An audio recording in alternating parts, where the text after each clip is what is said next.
जय जय धर्म संघ अविचल हो, संघ संघ पति प्रेम अटल हो। जय जय धर्म संघ अविचल हो, संघ संघ पति प्रेम अटल हो। जय जय धर्म संघ अविचल हो, संघ संघ पति प्रेम अटल हो। जय जय धर्म संघ अविचल हो, संघ संघ पति प्रेम अटल हो।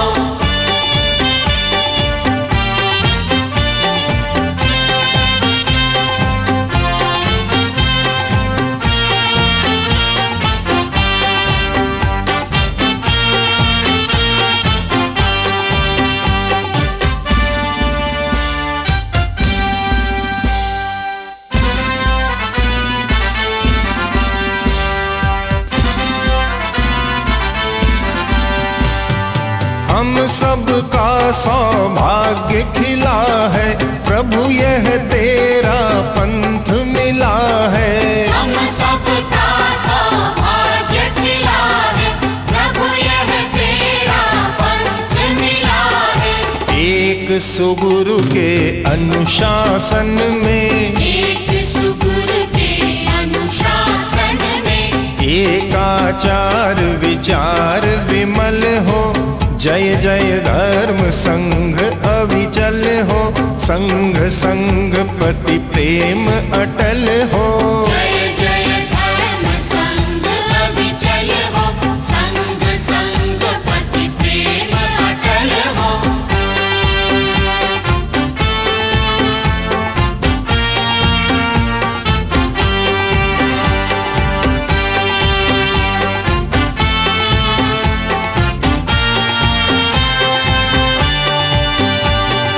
दृढ़तर सुंदर संघ संगठन, क्षीर नीर सा यह एकीपन। दृढ़तर सुंदर संघ संगठन, क्षीर नीर सा यह एकीपन। है अक्षुण्ण संघ मर्यादा, है अक्षुण्ण संघ मर्यादा।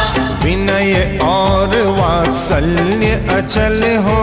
जय जय धर्म संघ अविचल हो, संघ संघ पति प्रेम अटल हो। जय जय धर्म संघ अविचल हो, संघ संघ पति प्रेम अटल हो।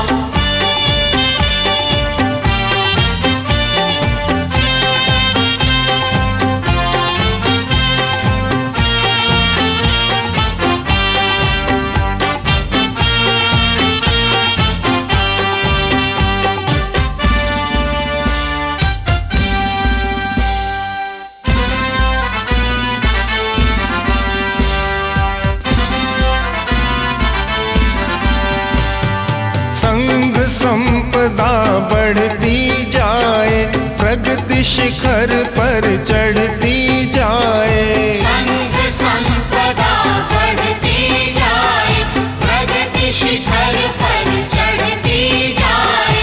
भैक्षव शासन नंदन वन की, भैक्षव शासन नंदन वन की। सौरभ से मैं दो आयामों में विश्वास करता हूँ। एक आयाम है अनुशासन और दूसरा है विकास। अनुशासन के बिना विकास अर्थ शून्य और विकास के बिना अनुशासन यंत्रवत यांत्रिक बन जाता। सौभाग्य है कि आचार्य भिक्षु ने एक अनुशासन का मजबूत आधार हमें दिया, जिसे दुनिया में भी बेजोड़ कहा जा सकता है। और परंपरा आगे बढ़ी, जयाचार्य ने विकास का रास्ता खोला और आचार्य तुलसी ने विकास को शिखर पर पहुंचाने का। आज एक अपेक्षा या एक कमी हमें जो लग रही है वह यह है कि स्थान स्थान पर कॉन्फ्रेंस होती है, देश में विदेश में, और हमें निमंत्रण मिलता है। हमें अच्छे वक्ता चाहिए, अच्छे प्रतिनिधित्व करने वाले कुशल व्यक्ति चाहिए जो प्रतिनिधित्व कर सके। अब ये कॉन्फ्रेंस हो रही है, एशियन फिलोसोफर जा रही है। हमें अपेक्षा है व्यक्तियों की, ट्रेंड व्यक्तियों की। मैंने जो आपके ऑब्जेक्टिव में पढ़ा उसमें मुझे ये बहुत अच्छा लगा, आकर्षक लगा कि आपने जो ये रखा है कि development of socio scientific spiritual personality, ये सबसे बढ़िया लगा। अगर हम ऐसे व्यक्तियों को तैयार कर सकें तो हमारे सामने बहुत काम हो सकते हैं। तो मैं आज संक्षेप में इतना कहना चाहूँगा, विस्तार से कभी बात करें कि आप में से जो सब प्रबुद्ध लोग हैं, पढ़े लिखे लोग हैं, प्रथम मैं इतना ही कहता हूँ कि 5 व्यक्ति तो अणुव्रत के अच्छे इंटरनेशनल प्रवक्ता बन जाए, अंतर्राष्ट्रीय प्रवक्ता, राष्ट्रीय और अंतर्राष्ट्रीय। 5 व्यक्ति प्रेक्षा ध्यान के वैसे ही विश्वव्यापी प्रवक्ता बने। 5 व्यक्ति जीवन विज्ञान के बने। 5 व्यक्ति जैन धर्म के बने, जैन दर्शन के बने, और 5 व्यक्ति अहिंसा प्रशिक्षण के, अहिंसा के बने। बहुत सारे विषय हैं। 5 व्यक्ति जैन विश्व भारती का विकास की तरफ जाए, 5 व्यक्ति विश्वविद्यालय के विकास की तरफ जाए। सब व्यक्ति सब एक ही काम करें, कोई विकास नहीं हो सकता। डिवीजन ऑफ लेबर अच्छा सिद्धांत है कि हमारा एक डिवीजन होना चाहिए, श्रम का विभाग होना चाहिए, अलग अलग कर ले जैसी रुचि हो। अगर इस प्रकार 50 व्यक्ति हमारे सामने, 100 व्यक्ति हमारे सामने ऐसे हो कि जो भी मांग आती है हमें सोचना नहीं पड़ता कि किसको भेजें। अभी तो 2-4 व्यक्तियों पर ध्यान जाता आगे पीछे, बस और किसको भेजें। हमारे यहाँ जैसे संगठनात्मक मैंने बताई, वैसे विकास के लिए है विकास परिषद। मैं तो सोचता हूँ कि अब यह विकास परिषद का काम भी यह प्रोफेशनल परिषद के पास हाथ में आ जाए और वे सारे विकास की बात सोचे, चाहे सामाजिक दृष्टि से, शिक्षा की दृष्टि से, और आपके ऑब्जेक्टिव में कुछ है ही ऐसा, चाहे व्यक्तियों को तैयार करने की दृष्टि से। ये विकास परिषद का दायित्व संभाल ले और समाज में विकास कैसे हो हर दिशा में, क्योंकि सामाजिक प्राणी एकांगी जीवन नहीं जी सकता, एक डायमेंशन में वह नहीं चल सकता कि वह समाज का काम करे और अध्यात्म दर्शन का काम न करे तो अधूरी बात। दर्शन और अध्यात्म का काम करे, समाज का न करे तो भी अधूरी बात। हमें दोनों आंखों से बराबर देखना है, तीसरी आंख खुल जाए तो बहुत बड़ी बात है। कम से कम दोनों आंखों से कि समाज का विकास कैसे हो और साथ में जैन दर्शन और जैन धर्म का विकास कैसे हो। इन दोनों आयामों में हमें शक्ति का नियोजन करना है।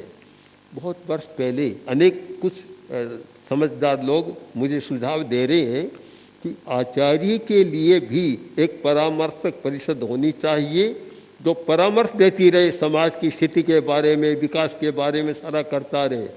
अब मैं सोचता हूँ कि जो रूप बन रहा है, अब अलग से परामर्शक परिषद बनाने की जरूरत नहीं। यह परिषद ही विकास परिषद और अपने आप परामर्श परिषद बन जाए, दोनों काम साथ में हो जाएगा। आज बड़ी अपेक्षा है। आचार्य तुलसी ने जिनकी सूक्ष्मदर्शिता, भविष्य दृष्टिता इतनी अलौकिक थी, इतना सूक्ष्म दर्शन, इतना भविष्य दर्शन और इतनी एक विकास की तरंग और उमंग, मैंने दूसरा व्यक्ति ऐसा मैंने नहीं देखा, मेरे दृष्टि में नहीं आया। जितना सर्वांगीण विकास की बात सोचता हूँ तो यह जैन विश्व भारती उनकी कल्पना की एक मूर्ति है। गुरुदेव की भाषा में कामधेनु, ये कामधेनु है समाज की। तो इसका विकास इस भूमि में, तपोभूमि में आप भी ऐसे विकास की बात सोचे कि तेरा पंथ धर्म संघ एक आयाम में नहीं, 4 डायमेंशन की बात तो आज चल रही है। हमारा तो पता नहीं कितना डायमेंशन हो जाए और ज़्यादा हो जाए कि इतने आयामों में तेरा पंथ अग्रणी रहे। और आज जो रूप गुरुदेव ने तेरा पंथ का बनाया है और जिस भूमिका पर तेरा पंथ को प्रतिष्ठित किया है, आज उसकी इतनी मांग है, पर उस मांग को पूरा करने के लिए अगर रॉ मटेरियल नहीं है तो मकान कहाँ से खड़ा होगा। रॉ मटेरियल तो अच्छा चाहिए, तब तो अच्छा प्रासाद बनेगा। तो मानता हूँ ये सारा काम इस परिषद को, चाहे कोई भी नाम दे, आपके सामने एक तरफ विकास परिषद और एक तरफ परामर्श परिषद, दोनों की दायित्व की सूची आपके सामने रहे और इस दिशा में आप अपना विभाजन कर लें कि कौन व्यक्ति किस दिशा में काम करेगा। क्योंकि सब लोग को आयर एक दिशा में करे तो हो नहीं सकता, तो विभाजन करके और ऐसा करें। और मैं ये नहीं मानता कि एक साथ 500-700 सब इकट्ठे हों। वह तो कभी 2-3 वर्ष के बाद एक बड़ा आयोजन हो गया, किंतु जो मूल 10-20-50 लोग मूल में हैं, वे सारी योजना बनाकर और उसको जो महाश्रवण का इम्प्लीमेंटेशन की बात बहुत ज़रूरी है, क्रियान्विति की बात। बिना क्रियान्विति के कोई प्लानिंग भी क्या काम, कोई योजना क्या काम करेगी। उसकी एक क्रियान्विति हो। आजकल तो अब दर्शन भी कोरा नहीं रहा, दर्शन भी अप्लाइड फिलॉसफी हो गया। अप्लाइड होना चाहिए, एप्लीकेशन नहीं है तो फिर कैसे होगा। तो इन सारे कोणों से सोचकर और आपको ऐसा रूप बनाए जिससे यह, अभी तो केवल प्रोफेशनल कहते हैं, मैं तो इसको कहूँगा ये विकास परिषद, बस ये हमारी विकास परिषद ऐसी बन जाए कि फिर हम लोगों को ज़्यादा कुछ सोचना नहीं पड़े। जो भी काम सामने आए तत्काल सूचना मिली, काम हो गया, बस ऐसी निश्चिंतता हमें भी हो जाए। तो इस दिशा में बहुत गंभीरता से सब लोग चिंतन करें। ओम। मंच पर मेरा ध्यान चला गया और कुछ चिंतन में था, तो चिंतन में ध्यान गया कि मंच के 2 किनारे हैं, एक लेफ्ट साइड का किनारा, एक राइट साइड का किनारा।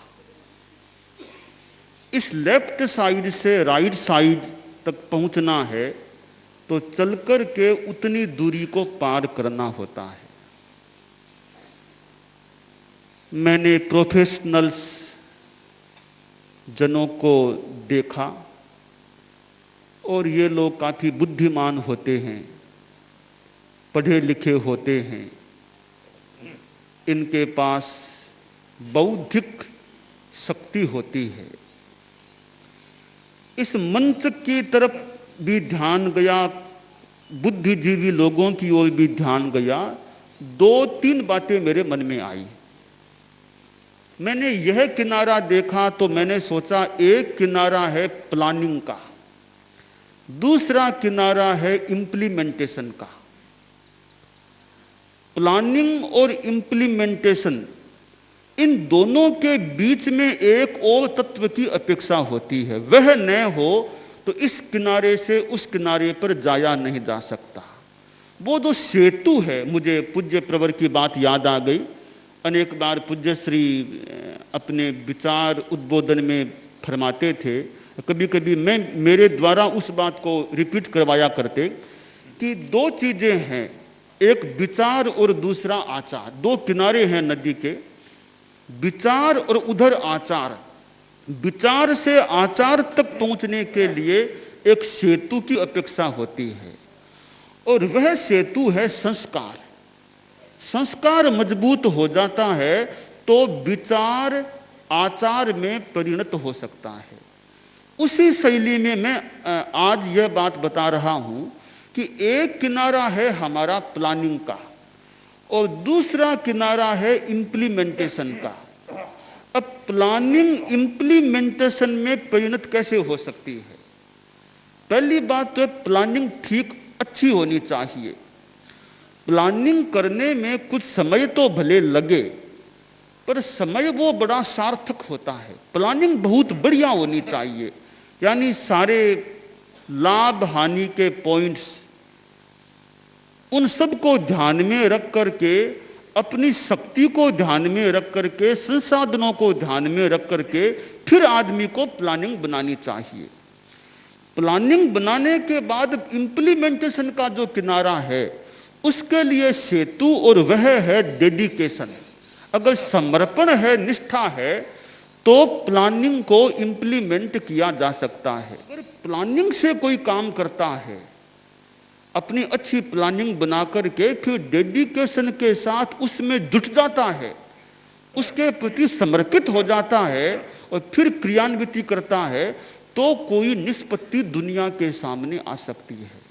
प्रोफेशनल्स इतने लोग बैठे हैं, बड़े समझदार ये लोग मुझे लग रहे हैं, बड़े ज्ञानवान भी कुछ लग रहे हैं, तो ये अपने अपने धंधे में लगे हुए आमतौर से रहते हैं। आदमी जिस किसी क्षेत्र में काम करे, उस क्षेत्र के प्रति उसका समर्पण होना चाहिए।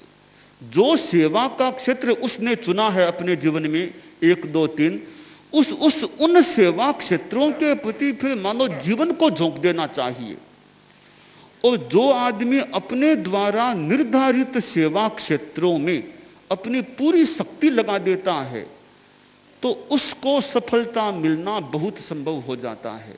और जो व्यक्ति सेवा क्षेत्र का चुनाव भी कर ले और फिर समर्पण भाव से उसमें जुटे नहीं, तो निष्पत्ति की संभावना कम हो जाती है। तो प्रोफेशनल्स फोरम की यह दूसरी कॉन्फ्रेंस या अधिवेशन जो भी कह दें होने जा रहा है, और अभी उनका उद्घाटन सत्र है। और चूंकि वे तेरापंथ धर्म संघ या समाज से जुड़े हुए हैं, और प्रोफेशनल्स मंच का होना बड़ा उपयोगितापूर्ण मैं मानता हूँ, क्योंकि बहुत वर्षों पहले एक बार दिल्ली में बुद्धिजीवी मंच का प्रोग्राम हुआ था, तब मैं भी वहाँ था, संभवतः मेरा भी भाषण उसमें रखा गया था। बड़ा सुंदर प्रोग्राम वैसे हुआ था। मैं उस समय बहुत छोटा ही थोड़ा छोटा मुनि था, तो इतना कोई सक्रिय नहीं था इन गतिविधियों में। तो बहुत वर्षों बाद मैंने सोचा कि वो प्रोग्राम हुआ था, बाद में वो आगे क्यों नहीं बढ़ा, उसका कारण क्या बना, वो मैं फिर सोचने लग गया था। तो खैर कारण जो भी हुआ वो आगे नहीं बढ़ा, ये एक फैक्ट है। ये प्रोफेशनल्स मंच होकर के मुझे लगा उस बुद्धिजीवी मंच का मानो पुनर्जीवन किया गया है, वापिस उसको पुनर्जीवित करने का प्रयास किया गया है। और ऐसे मंच के द्वारा जिसके साथ बुद्धिमान लोग जुड़े हुए होते हैं, तो बहुत कुछ होने की करने की आशा भी होती है।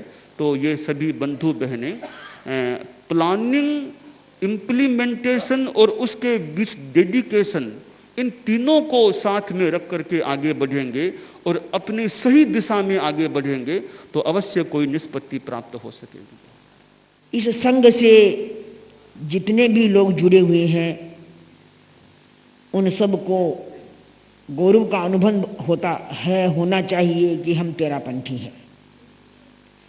सामान्य व्यक्ति गौरव का अनुभव करता है और प्रबुद्ध व्यक्ति अनुभव करता है, दोनों की अनुभूतियों में बड़ा अंतर रहता है। प्रोफेशनल्स लोग अनेक आयामों से, अनेक क्षेत्रों से जुड़े हुए हैं, पर यह मानना चाहिए कि वे समाज की क्रीम होते हैं और उसको हम एक प्रबुद्ध वर्ग की संज्ञा दे सकते हैं। यह बात निश्चित है कि कोई भी समाज स्वयं नहीं बोलता, वह प्रबुद्ध प्रवक्ता के माध्यम से अपनी बात प्रस्तुत करता है। समाज की धड़कन होता है उसका प्रबुद्ध वर्ग। जिस समाज का प्रबुद्ध वर्ग जागरूक होता है, सक्रिय होता है और सामाजिक दायित्व से प्रतिबद्ध होता है, वहाँ अधिक गतिशीलता होती है। तेरापंथ धर्म संघ ने जितना विकास किया है तो उसका एक प्रमुख कारण है कि उसके प्रबुद्ध समाज के प्रबुद्ध लोग जहाँ अपने धर्म संघ से प्रतिबद्ध होकर रहे हैं, अपने दायित्व से प्रतिबद्ध होकर रहे हैं और संघ के लिए, समाज के लिए सब कुछ करने का बीड़ा उठाकर चले हैं, तो समाज को नई दिशा मिली है। जिस समाज का प्रबुद्ध वर्ग उदासीन होता है उस समाज में भी ठहराव आ जाता है, गत्य विरोध आ जाता है। आप सब जानते हैं कि बीज कभी अंतरिक्ष में नहीं बोए जाते, उसके लिए धरातल की जरूरत होती है। तो एक धरातल का निर्माण करना है हमारे समाज के प्रोफेशनल्स को, बुद्धिजीवियों को, प्रबुद्ध लोगों को। और वह समाज का धरातल कैसा होना चाहिए उसके संबंध में कई विचार हमारे सामने आए, लेकिन उनमें दो बातें बड़ी महत्वपूर्ण लगी। सबसे पहली बात है कि जिस समाज के प्रोफेशनल अपने धर्म संघ के प्रति, अपने धर्म गुरु के प्रति समर्पित होते हैं, उनकी आस्था का धागा उनसे बंधा हुआ रहता है, वे व्यक्ति अपने समाज और संघ के लिए बहुत बड़ा काम कर सकते हैं। दूसरी बात है कि जिस समाज के प्रोफेशनल्स नैतिक मूल्यों को महत्व देते हैं, अपने जीवन में ईमानदारी के साथ आगे बढ़ने का लक्ष्य लेकर चलते हैं, वे भी समाज में आदर्श बनते हैं। और हमें इस बात को नहीं भूलना चाहिए कि जो समाज का प्रबुद्ध वर्ग है वह समाज के लिए फिल्टर होता है। फिल्टर अच्छे और बुरे को अलग अलग करता है, तो प्रबुद्ध वर्ग में भी यह पहचान होती है, अच्छे और बुरे की, विवेक होता है। तो वह अपनी विवेक चेतना से अगर समाज और संघ के लिए अनुपयोगी तथ्यों को अलग करता जाता है और जो उपयोगी तत्व है उनकी वृद्धि के लिए, उनके विकास के लिए जागरूक रहता है, तो वह संघ और समाज उन्नति करता है। एक नए वर्ग को आचार्यवर संबोधित करने के लिए सुधर्मा सभा में पधारे हैं। अभी हम सुन रहे थे श्याम सुखा जी से तेरापंथ प्रोफेशनल्स के ऑब्जेक्टिव्स के बारे में, और ऑब्जेक्टिव सुनने में सचमुच अच्छे लग रहे थे। और मेरे तो मन में आ रहा था कि यदि इन ऑब्जेक्टिव को एग्जीक्यूट कर दिया जाए तो शायद तेरापंथ धर्म संघ का एक नया रूप हमारे सामने आएगा। क्योंकि वर्तमान में हम अनुभव करते हैं, चूंकि हमारी संस्थाओं का जो रूप हमारे सामने होना चाहिए वह हमारे सामने नहीं है। कुछ लोग ऐसे हैं जो पुरातनता के साथ में जुड़े हुए हैं और कुछ ऐसे व्यक्ति हैं जो नवीनता के साथ में जुड़े हुए हैं। हमें प्राचीनता और नवीनता को जोड़कर चलना है और वर्तमान स्थिति को ध्यान में रखना है। और वर्तमान स्थिति को अच्छा बनाने के लिए तो आवश्यक होगा कि हम कैसे मीडिया के माध्यम से अधिक लोगों से जुड़ सकें और हमारी सभा संस्थाएं आम लोगों के लिए भी हितकारी बन सके और आम लोगों का भी सहयोग कर सके। मुझे अच्छा लगा आचार्यवर, अभी हमने सुना था कि हमारे अनेक सभा संस्थाएं हैं, अनेक बड़े बड़े शहरों में हैं और हमारे बहुत से लोग बिजनेस के पर्पज से जाते हैं, एजुकेशन के पर्पज से जाते हैं। मध्यम स्तर के लोग होते हैं, वो लोग होटलों में या रेस्टोरेंट में नहीं ठहर पाते हैं। यदि उन्हें ये जानकारी हो कि अमुक स्थान पर हमारा सभा भवन है तो हमारे लोग वहाँ से आसानी से वहाँ पहुँच सकते हैं। उन लोगों की सहायता से वे अपने कार्य को सुलभ भी बना सकते हैं और अच्छी तरह से उसे संपादित कर सकते हैं, बशर्ते कि ये सारी बातें खाली फाइल का विषय न बने, वो प्रैक्टिकल बने। और जिस दिन ये प्रैक्टिकल बनेंगे तो निश्चित रूप से हमें आशा लगेगा कि तेरापंथ प्रोफेशनल ने जो अपना ऑब्जेक्टिव बनाया था वो मात्र फाइलों में नहीं है, वो ऑब्जेक्टिव प्रैक्टिकल बन रहा है और प्रैक्टिकल बन करके आम आदमी के लिए सुलभ हो रहा है। आज तेरापंथ प्रोफेशनल फोरम की द्वितीय कॉन्फ्रेंस इस लाडनू में समायोजित की जा रही है और कोई भी संगठन यदि बनता है तो वह धीरे धीरे गति प्रगति करता है। तेरापन प्रोफेशनल फोरम को बनने का समय लगभग अभी 1-2 साल हुआ है और ये धीरे धीरे गति प्रगति की ओर आगे बढ़ रहा है। जो संगठन समाज के अंदर होता है और जितना सुदृढ़ संगठन होगा उतना ही हमारा समाज आगे विकास करता रहेगा। और संगठन को किस तरह से मजबूत किया जाए उसके लिए जरूरत है कि उनके भीतर में संकल्प जगे, क्योंकि कोई भी संगठन जब सफल हो सकता है कि उनके साथ में कुछ सूत्र हो और कार्य करने की क्षमता हो, तभी वह संगठन आगे बढ़ सकता है। तेरापन प्रोफेशनल्स हमारे सामने हैं। यो कहना चाहिए एक विशेष प्रकार के ज्ञान से जुड़े हुए लोग हमारे सामने हैं। उन्हें विचार करना है कि किस प्रकार से हम अपना कंट्रीब्यूशन संघ और संघपति के लिए दे सकते हैं। अभी भाई नरेंद्र जी श्यामसुका बता रहे थे कि प्रोफेशनल किसी भी समाज का ब्रेन होता है और जिस समाज का ब्रेन शक्तिशाली होता है, स्वस्थ होता है, तो वह समाज बहुत अधिक प्रगति कर सकता है, बशर्ते हम उस अपने ब्रेन को प्रशिक्षित किए हुए रखें। इससे यह आता है कि हम हमारे समाज के लिए हम क्या करें, धर्म संघ के लिए हम क्या करें, क्योंकि आने वाले वर्षों में जो हमारा समाज है बेसिकली प्रोफेशनल की हमारी मुख्य संख्या हो जाएगी। आज भी लगभग हमारे 20% परिवार में प्रोफेशनल, लगभग एक प्रोफेशनल व्यक्ति है। आने वाले 15, 20, 25 वर्षों में ऐसा मेरा अनुमान है कि लगभग हर 2 में से एक परिवार में एक प्रोफेशनल व्यक्ति एवरेज रूप से रहेगा। इतनी हमारी एजुकेशन में क्रांति हो रही है। तो अतः मेरा आप सभी से, प्रोफेशनल बंधु से मेरा विशेष निवेदन है कि हम सब में बहुत शक्ति है। हम समाज के लिए हम क्या कर सकते हैं हमें सोचना है। समाज हमें सिर आंखों पर बिठाता है। तेरापन प्रोफेशनल फोरम, जैसा कि नाम से विदित है प्रोफेशनल, और प्रोफेशनल की सीधी भाषा है पारंगत, और मारवाड़ी भाषा में बात करें तो ज्यादा पढ़ा लिखा। जैसे शरीर में दिमाग की जो महत्ता है और दिमाग जैसे सोचता है, जो प्लानिंग करता है और उस हिसाब से पूरा शरीर कार्य करता है, मैं मानता हूं बुद्धिजीवी प्रोफेशनल समाज में वही स्थान रखते हैं। हमने जो इसके कुछ कार्य, जो प्रोजेक्ट हमने आइडेंटिफाई किए हैं, मैं आपके साथ आपके सम्मुख रखना चाहूँगा। और ये शुरुआत है जो हमने नेक्स्ट 1 साल के लिए हमारे लिए मापदंड, विजन निर्धारित किए हैं, और आगे में हम ओपन है कि जैसे जैसे सुझाव आते हैं और जैसे जैसे ज़रूरत होती है। पहला काम है इसका नेटवर्किंग, कि जिसमें सभी प्रोफेशनल भाई बंधु एक दूसरे को जाने, पहचाने और आपस में एक दूसरे की योग्यता का लाभ उठा सके।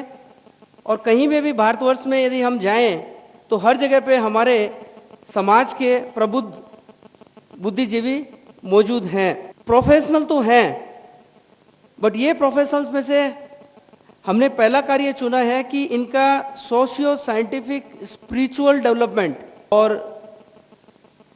ये फोरम की हम रफली पहले साल में शुरुआत में हम 10 जगह पे ये काम चालू कर रहे हैं, जिसके अंदर में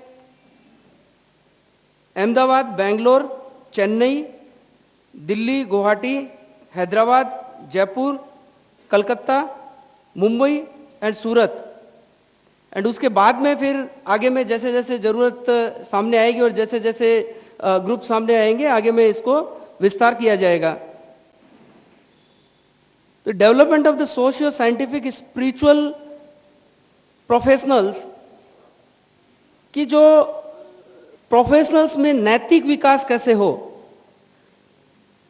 एक प्रोफेशनल और तेरापंथी प्रोफेशनल में क्या डिफरेंस समाज को दिखाई देना चाहिए, तो इसके लिए हम शुरुआत कर रहे हैं कि ये 10 जगह पे हमारे जितने भी काम हैं, ये सभी 10 जगह पे हर काम के लिए 5-5 मेंबर्स मौजूद रहेंगे। और ये 5-5 मेंबर्स आगे फिर उस प्रोजेक्ट से रिलेटेड जो भी काम आगे में है वो आगे बढ़ाएंगे। इस द्वितीय कॉन्फ्रेंस में पधारे सभी मेहमानों का तेरापंथ प्रोफेशनल फोरम की ओर से हार्दिक अभिनंदन और स्वागत करता हूं।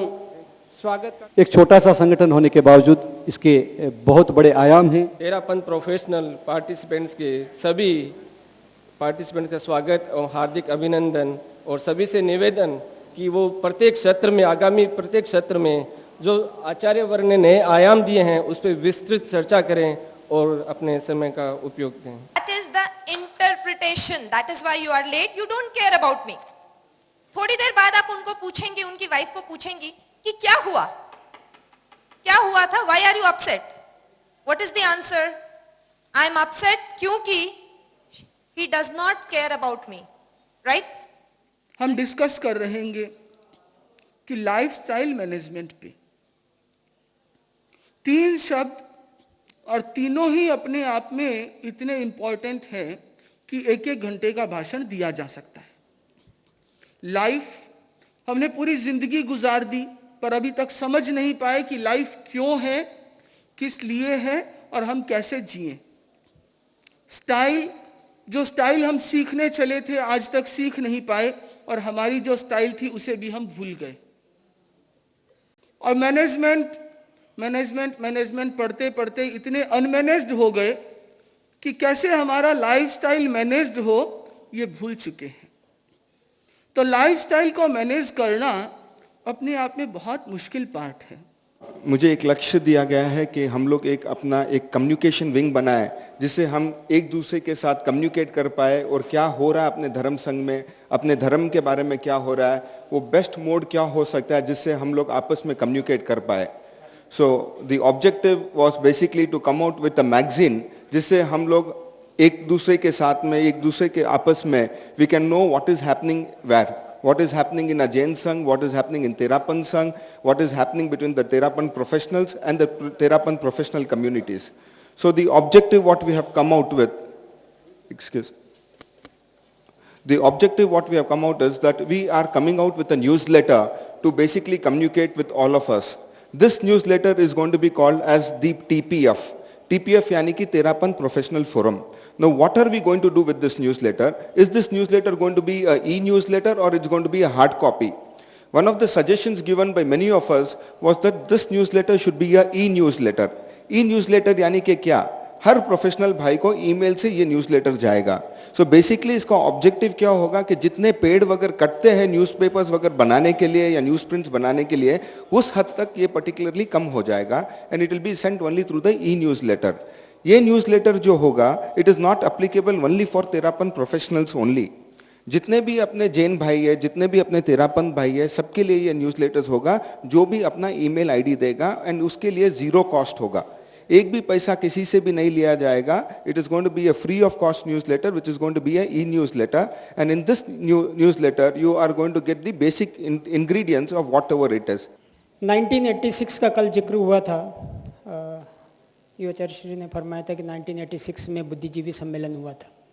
I was one of the key persons at that time, और हमने उस समय में एक डायरेक्टरी बनाई थी जिस समय में 1068 बुद्धिजीवी का टोटल हम अक्यूमुलेट कर पाए थे, और उनमें से BA was a qualification, minimum qualification. BA की क्वालिफिकेशन होने के बावजूद भी केवल 1068। आज हमारी क्वालिफिकेशन का लेवल बढ़ गया है। We have gone to very high level. Only professionals have been included and that too we have 6000 and we consider approximately 10,000 professionals are going to be there. So professionals बहुत हो गए, समाज बहुत आगे भी चला गया, और लेकिन समाज में फिर भी आवश्यकता है प्रोफेशनल्स की। Professionals, we are not simple professionals, और प्रोफेशनल्स में be there who may be having all different type of conduct, but we are professionals with different qualities. One is like our conduct is different, our behavior is different, our professionalism is different. The society needs that. So first of all, we need to assess, are we real professionals? Are we, I am not talking of the professionals sitting here. I am talking of all the professionals who belong to Terapanth. Are we real professionals in the form that the qualification that has been given for us? If those who are professionals by degree but not professionals in their conduct, we need to bring them to that That's a very first need. So first we need to assess ourselves, then we need to assess our society. Lot of problems are continuing. We need to improve on that. We need to bring professionalism, that is one need. Terapanth professional forum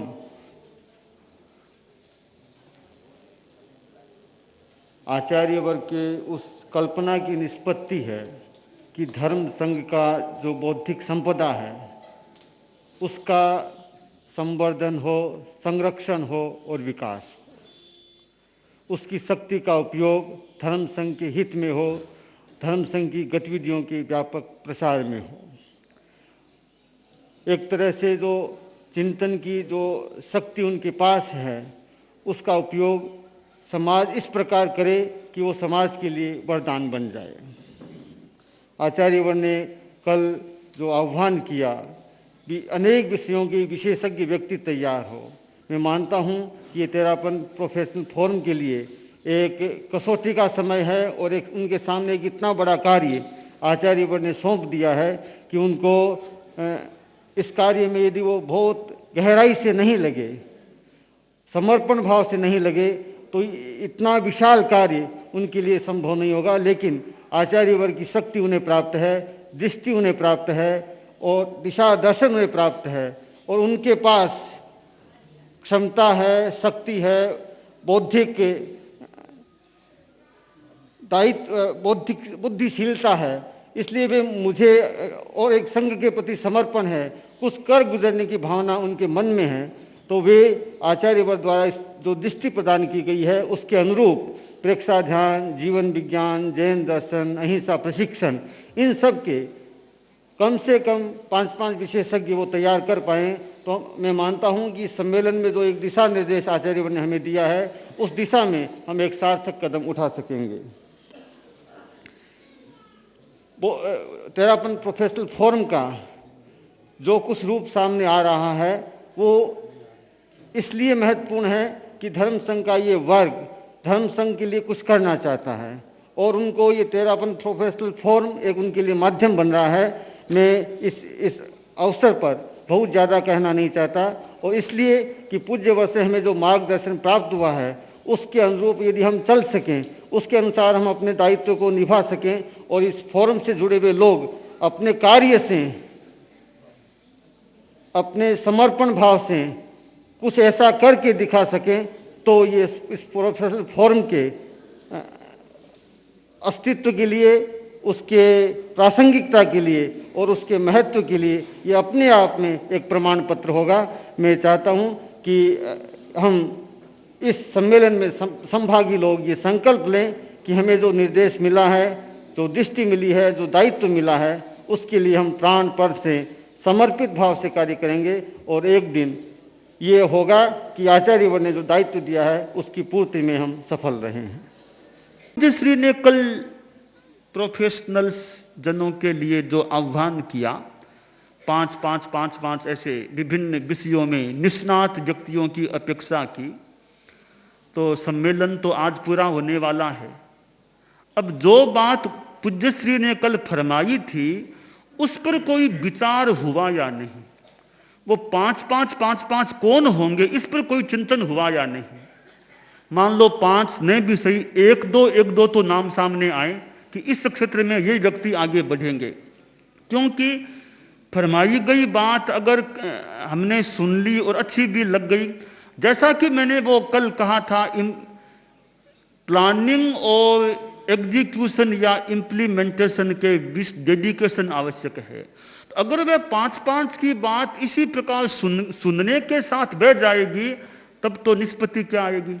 तो उस एक बात पर भी बहुत मनन चिंतन की अपेक्षा है और जितने भी 6000 जितने भी नाम आए हैं जो मुख्य कार्यकर्ता लोग हैं वो उन 6000 में से छंटनी करने का प्रयास करें कि 6000 में से वे 5-5-5-5 कौन हो सकते हैं, फिर उनसे संपर्क किया जाए, उनको प्रेरणा दी जाए और एक लिस्ट सामने आ जाए, ये 5-5 व्यक्ति तैयार हो सकेंगे। तो पहले तो व्यक्तियों का निर्धारण, दूसरा कदम यह होना चाहिए जिन विषयों में निष्णात होना है उनको निष्णात करने की विधा क्या होगी, किस तरीके से उनको ट्रेनिंग दी जाएगी, वह विधा तय करनी होगी, और कितना समय इनको लगाना पड़ेगा ट्रेंड होने के लिए। ये सब बातें तय होकर के इम्प्लीमेंट होती है तो कोई 5-5-5-5 की वह पूज्यश्री की जो बात है वो क्रियान्विति के रूप में सामने आ सकेगी। भले उसके लिए 2 साल लगे, 3 साल लगे, 4 साल लगे, पर वो गति होनी चाहिए। गति हो रही है, हमें लगे हाँ गति हो रही है, तब तो कभी मंजिल भी आ सकेगी। जब गति भी नहीं होगी तो मंजिल कहाँ मिलेगी। तो मैं बात को लंबाना नहीं चाहूँगा, क्योंकि कई बार मैं सोचता हूँ कि हमारी वो बातें कई बार वो सुनने में अच्छी लग जाती है, तो पर वो बातें फिर बह जाती है। इन बातों को बहने ही न दें, विचार करके रोकने का प्रयास करें। जैन दर्शन को सामने रखकर कुछ चर्चा करूं। आवश्यक है कि जैन समाज का बौद्धिक वर्ग, जिसमें क्षमता है, समझने की क्षमता है और अपनी बात को पहुंचाने की क्षमता है,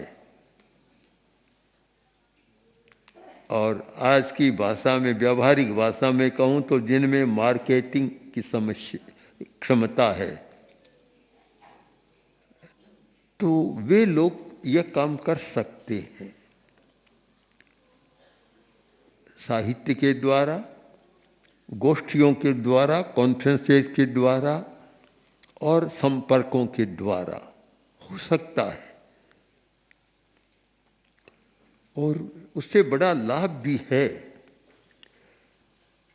तेरा पंथ के बारे में अनेक लोगों ने पीएचडी के महाप्रबंध लिखे हैं, किंतु एक जर्मनी का प्रोफेसर जो वर्तमान में ब्रिटेन में है, पीटर फ्यूगेल, उसने जो तेरा पंथ का जो शोध प्रबंध, पीएचडी का प्रबंध लिखा है, इतनी भारी पुस्तक है कि उठाने में भी एक हाथ को जोर पड़ता है।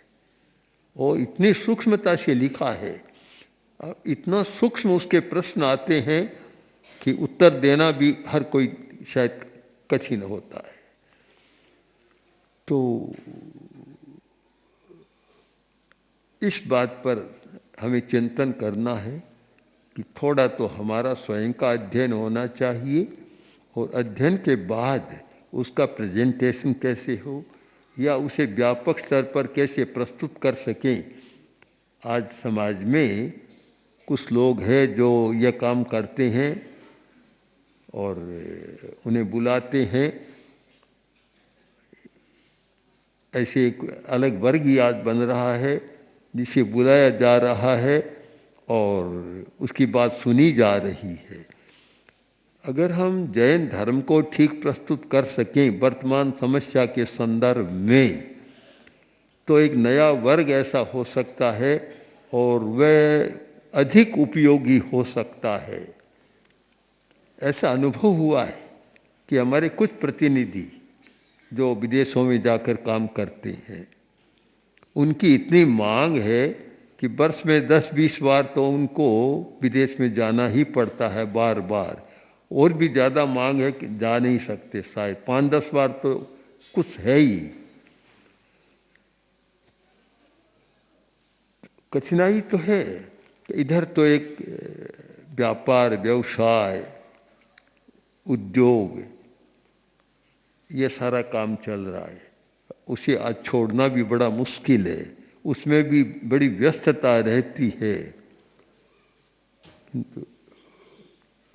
मैं मानता हूं कि इसमें भी कुछ परिवर्तन हो सकता है। श्री चंद्री रामपुरिया का उदाहरण प्रस्तुत करूं कि वे अच्छे वकील थे कलकत्ता में, किंतु उसके साथ साथ उन्होंने तेरा पंथ पर जितना काम किया, जितना लिखा, शायद 5-10 आदमी नहीं लिख सके, इतना अकेलों ने काम किया। प्रतिदिन उनके लेखन का काम और अध्ययन का काम चलता था, उधर वकालत का काम भी चलता था। तो न कर सके ऐसा मैं नहीं मानता, हमारे सामने भी 20 काम रहते हैं, दिन में काम भी करते हैं और भी सारे काम करते हैं। कितने लोग, कभी कोई आता, कभी किसी प्रश्न को लेकर आता, समस्या को लेकर आता, प्रश्न लेकर आता, और कभी कभी इतने प्रश्न आते हैं कि उनका उत्तर देना भी, उपेंद्र वाजपेयी के इतने प्रश्न आए और एक व्यक्ति ने तो प्रस्ताव रखा कि मैं आपके सामने 60,000 प्रश्न रखना चाहता हूँ, आप उत्तर दें। हमने कहा भी यह तो असंभव बात है, बहुत कठिन बात है। सारे काम रहते हैं फिर भी चलता है। हम टाइम का ठीक नियोजन करें, टाइम मैनेजमेंट, टाइम का नियोजन, समय का प्रबंधन ठीक करें। और जो 10वीं कालिक सूत्र का एक वाक्य जो हमारे सामने रहा है, काले कालम समायरे, हम इसको मानकर चलते हैं। काले कालम समायरे। आप देखेंगे कि जब हम काम में बैठते हैं तो घड़ी के साथ चलते हैं। 2 से 2:30 तक एक काम, 2:30 से 3 तक एक काम, 3 से 3:30 तक फिर एक काम, 3:30 से 4 तक एक काम। तो इसलिए इस पर चिंतन करें। मैं तो आज एक केवल सुझाव दे रहा हूँ कि कुछ लोग या सब लोग जो भी चाहें चिंतन करें कि हमें जैन दर्शन, जैन धर्म, जैन आचार शैली और आचार्य तुलसी ने जो निर्धारित किया था एक सामाजिक जीवन के लिए कि जैन जीवन शैली, इन सब को हम एक आज की विधा में एक वैज्ञानिक प्रणाली से समाज के सामने, जनता के सामने, राष्ट्र और परराष्ट्र के सामने प्रस्तुत कर सकें, ऐसी योग्यता हमें अर्जित करना है और उसे वह पहुंचाना है। तो ये जो फॉर्म बना है, तो फॉर्म तो उन लोगों का है कि जो पैसे के धंधे में रहने वाले लोग हैं। सारा पैसे का धंधे में ही है, चाहे वकील हो, सीए हो, चाहे और उद्योग कोई भी हो। किंतु उससे परे हटकर, जैसे हम लोग कहते हैं शब्द से अशब्द, शब्द से अशब्द, वैसे ही पैसे से अपैसा, यानी अपैसा भी दुनिया में है, उससे परे भी दुनिया है और उससे परे जगत है। उसमें भी हम थोड़ा समय का नियोजन करें तो शायद एक अधिक आनंद का अनुभव होगा, अधिक विकास भी होगा। क्योंकि सच्चाई इतनी बड़ी है कि एक सीमा में आज लोग समझते हैं कि बहुत सच्चाई जान ली। ये समझें कि एक सीमा है, सत्य इतना विशाल है, कोई भी मान कर न चले बस मैंने सब कुछ पा लिया, सब समझ लिया। अनंत है, विराट है, उसका पार नहीं। किंतु हमारा प्रयत्न उस दिशा में विनम्र प्रयत्न चलता रहे, सत्य की खोज रहे और जीवन को ऐसा जोड़े जिससे ये मानसिक विकृतियाँ, डिप्रेशन, तनाव, टेंशन, इन सब से मुक्त रहकर शांति और आनंद का जीवन जी सकें और इस दिशा में दूसरों को भी शांति और आनंद में सहभागी बना सकें, अपने सुख को बटोर सकें और बांट सकें। ओम आर